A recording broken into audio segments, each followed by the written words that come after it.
Patay ang usa ka mag-live-in partner human kini gipusil sa sulod mismo sa ilang panimalay sa General Santos City. Ang sospek kabanay ra sa babaeng biktima.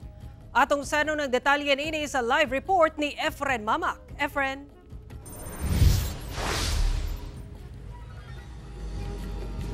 Sara, arestado na ang sospek kinsa ig-agaw sa babaeng biktima. Ang gulong may kalabutan sa droga o personal grudge ang gilantaw karon sa kapulisan nga posibleng motibo sa krimen.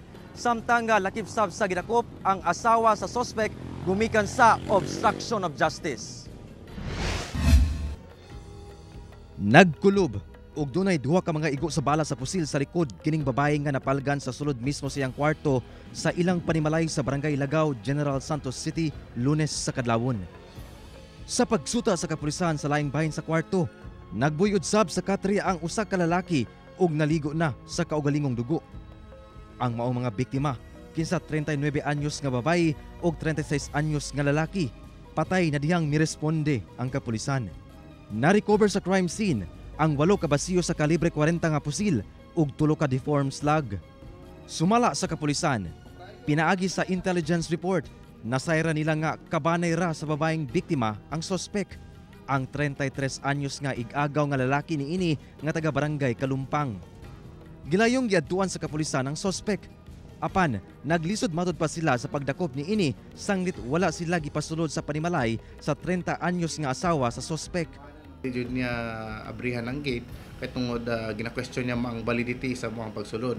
And giingon na mo dito nga wala may warrant pero this is hot pursuit operation. Pagsulod sa kapulisan, didto na migawas ang sospek.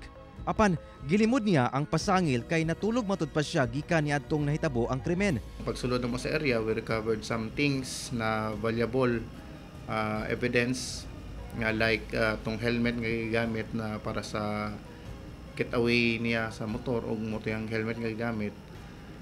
And katong series of ammunitions and empty shells, live ammunitions of caliber 40 also na same dito sa same caliber nga na-recovered sa Soko, and empty cartridges na caliber 40 gyapon og nakakita pod mi dito og drugs na sa iyang sling bag na which is his property also.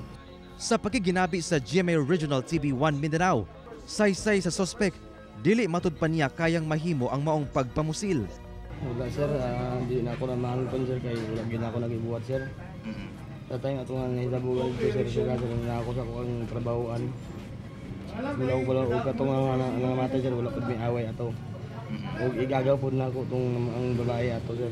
Samtang gidakop sab ang misis sa sospek kinsa mipugong sa kapulisan sa pagpasulod kaniya sa panimalay, posibleng kasuhan kini og obstruction of justice. Apan saysay sa asawa sa sospek, ay wala na akong giprotektahan na kumbana. Ay nga protektahan mo na ako kumbana na kabalo man ko na inosente siya. Sumala sa kapulisan, posibleng may kalabutan sa drugs, laki personal grudge ang motibo sa krimen.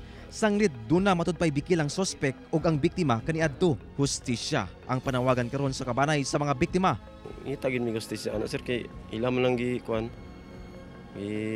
Patay man na nila, butan man ako manghudre sa kinsa imong anhon.